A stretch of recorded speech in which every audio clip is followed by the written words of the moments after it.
17.2 came out last night, so we're thinking the elbows are gonna get some serious work. Forearms, elbows. So one thing you can do to prep or to recover too is floss the elbow, voodoo, band it up a little bit, get some compression, get some blood flow through there. The front rack position is going to be really important, so just working into this position, coming in and out, reaching the full extension in both planes of motion, pumping the wrist out a little bit, but making sure you can get to this front rack position with the elbow up. I think we're going to find a lot of people are migrating out here when they're holding the lunge position or coming up into the dumbbell clean. So just kind of working through here, pushing through full range of motion. I always like to do this little hang technique. You know, I'm not gripping real hard, but I'm gripping hard enough to hold the position. I'll get a little lat in this too. And then I'm just gonna turn. Okay, and then finally, with the floss on or without, the two areas in the elbow that are gonna get really irritated are this flexor muscle bundle here and then extender area. So those are going to be kind of the two areas you want to go after. And you're just going to put some pressure down, find a spot, and you can pump your wrist. Okay, come to the other side, find a spot that's sensitive, same thing.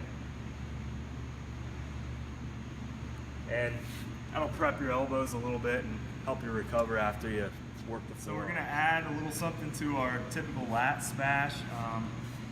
Lats are also going to be an area that gets a lot of work in this in 17.2. So adding a little stretch to the typical lat smash. So I'm going to get on here, and I'm really pivoting off this foot. I can use this arm a little bit too to kind of get in the right spot, but we just want to add this tension here. Work through that area. You'll really feel it a lot more holding onto the band than without it, okay? Then we can go right up again, working this front rack position. We need to have a lot of shoulder external rotation, so we're not ending up out here. So I can come, and I'm dropping my elbow in and bringing my hand behind and just rotating.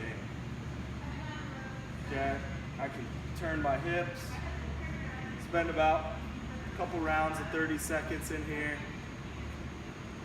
Two things to help your lats loosen up a little bit and facilitate that front rack position. Okay, we're talking a little concern with the position with the front rack dumbbell walking lunge movement.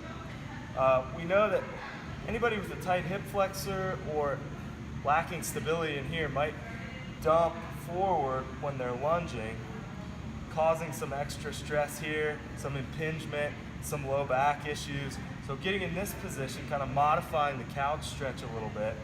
I want to stay nice and upright. This band is helping mobilize my hip joint a little bit. And then I'm just going to squeeze my butt, and that'll get this nice and loose. If you're getting pulled too far, you can put your hand on this to give you a little support.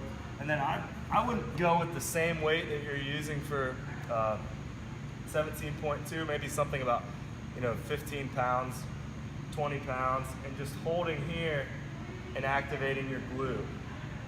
Focusing on a good neutral pelvis, not letting this arch. Okay? So for the two dynamic movements, the walking lunge and the dumbbell clean, this seems simple, but I think it's really important because a lot of people have these little faults in their movement. So just feeling where you should be, a quick like 10 or 15 body weight with the dowel rod. So get in position, head, back, butt has to be touching, and we're just gonna walk and maintain those 3 points of contact. The other thing we're thinking about, I like to put my fist here to feel where my low back's at, because a lot of people when they come, they'll get a big arch here, you'll lose contact with your hand. So I do 10 or 15 walking lunges and then go right into your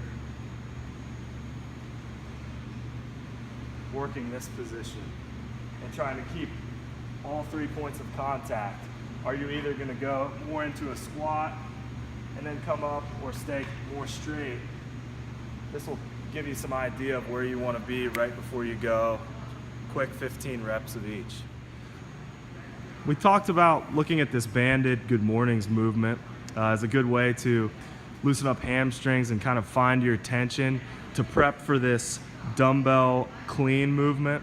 As you can see, Jen's dropping her hips back, controlling the position down, looking for that position where she's feeling tension so she knows where she needs to be during the movement, focusing on a neutral low back and really driving those hips forward on the way back up, activating the glutes.